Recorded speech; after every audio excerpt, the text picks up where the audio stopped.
Hey there, guys and gals. This is your host, Joe, Life with Yosef, and this is going to be almost the last update for the new Hideout. I did the walkthrough today with Sierra and signed off. I turned the breakers on the fridge and the water heater and the washer dryer, and they all came on. Everything seems here to work.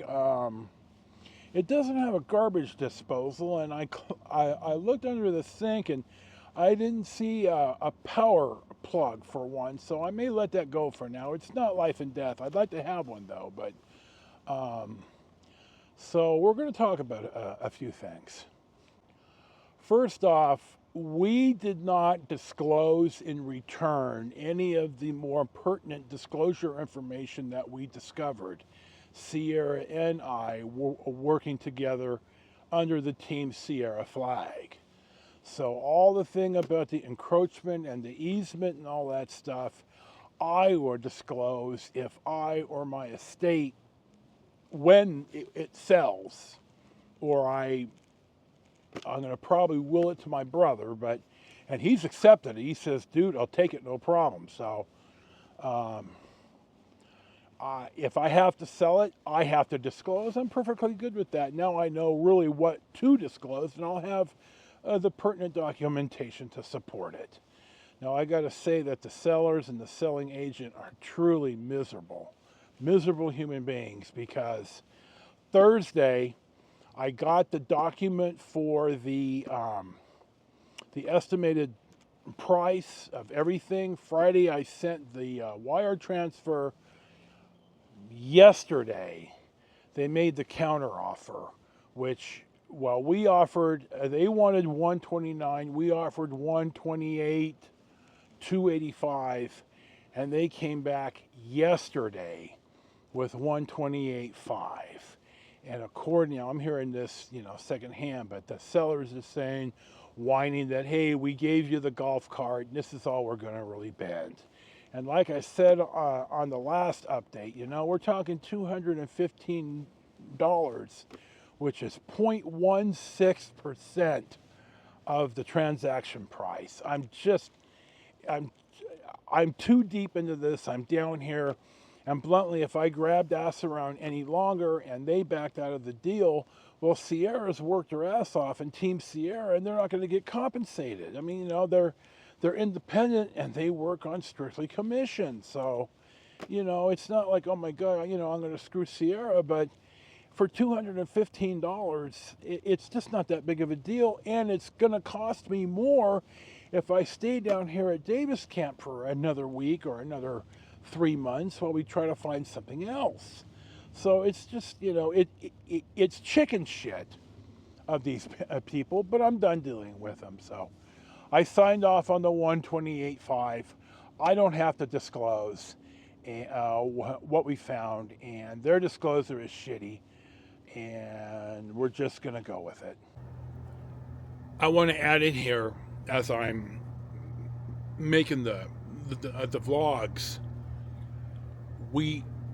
I really can't do anything about their shitty disclosure, because their claim is going to be, well, we disclosed everything we knew. Now, how they didn't know any of this easement encroachment when they bought it, but I don't know when they bought it. I don't have access to that.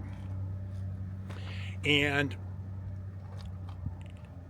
their argument is going to be, well, we disclosed what we knew, and how am I going to prove that they didn't disclose everything they knew, even though, come on now. And secondly, I can't prove damages. What damages are there? What, I stayed down here an extra week? And we still closed, and we're still going to close on the original closing date, so I can't really see anything that's really changed. If I take over tomorrow, then there you go. So I don't think there's any real issue here. I sent them $130,000.10. So between that and the $1,500 earnest deposit, I sent them a total of $131,500.10. It turns out with the change of the sale price, and they, I sent more money than I should have, which I don't have a problem with because now there's enough money to get this to close tomorrow.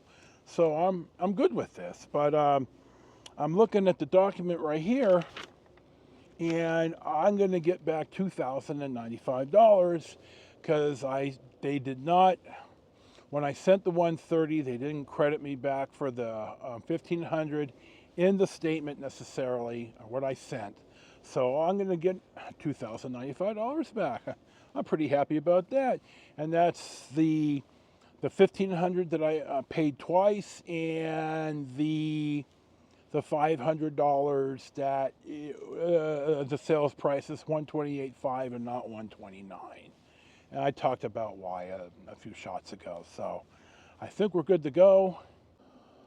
I'm going to have to cut this in right here. I mentioned the shed, and I totally forgot about the shed, to talk about the shed. So let me get my glasses off because I'm in the shade here, and I want to know what I'm talking about. So I'm going to put a picture of the shed up right here. And it looks like, God, dude, come on. It likes to center me. There we go. Now I have to look at the picture too. So it looks like there's no power in this shed, but the shed's vented, and you can see the vent right here, and I'll arrow that.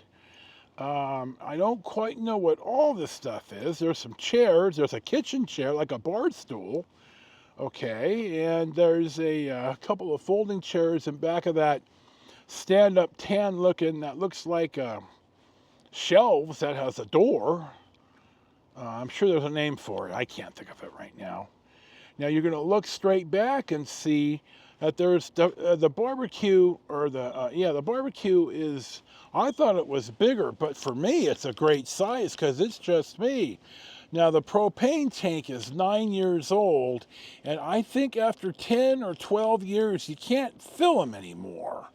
So somewhere down the line I'm going to have to buy another one, and bluntly I'm going to probably buy a big 30-gallon one. I used to have, or maybe a 20-gallon, a big monster one. I used to have one before, and it was unwieldy to bring around, but it was handy when I did more outside cooking, which I pretty much laid off of when we got the satellite dish. And of all the time we went full time, I never did really manage that well, and I wish I would have. So now that it's just me and I don't watch TV, I'm going to see about having some more outside cooking. And I do have outside cooking stuff in the storage locker down here that I'm going to start bringing with me when I travel again, because I don't watch TV, and bluntly, I want to do more sitting outside and sitting outside with dude. So now, you see to the lower right, there's 2 garbage cans. I thought the white squarish one was maybe a chest freezer, but the picture, I was fooled by the picture, and it's not. It's a garbage can. Bluntly, I'm fine with that too, because now I have something to drag out when I'm outside cooking. So there you go. And I did notice that there's at least 2 outside plugs, like I have right here on KP2. There's 2 of them on the driveway side of the new Hideout. Hey.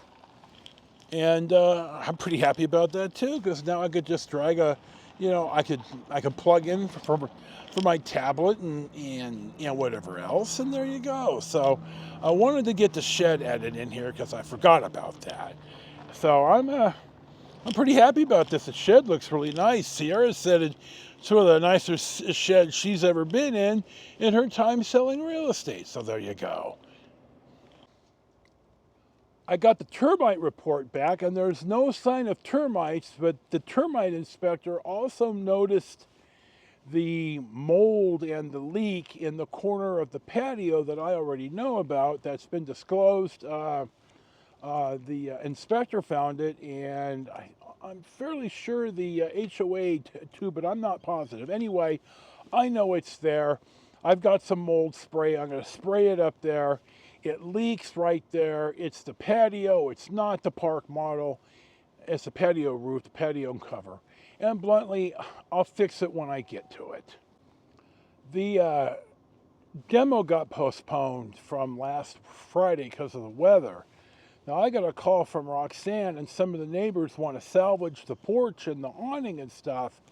And I just texted Roxanne. I said, I do not want anybody on the property that I still have legal control over. They are not to take or trespass at all. And you know, my thinking is, if I say okay, then one of them falls, one of them hurts themselves, and they're going to sue me because they're not contractors. If they were contractors and they have insurance and their license, I'm not as worried about it. But, you know, Joe Blow coming by that I don't know, I'm not going to take that kind of liability. So I told her no. This will be the short update on the Hideout, on the new Hideout. So this is, as always, your host, Joe Life with Yosef. Thank you for watching. Thank you for subscribing. Thank you for giving a shit. I appreciate that. And hopefully we'll close tomorrow, and we'll take it from there. So enjoy your day. Peace be with you. And we'll see you for the next one.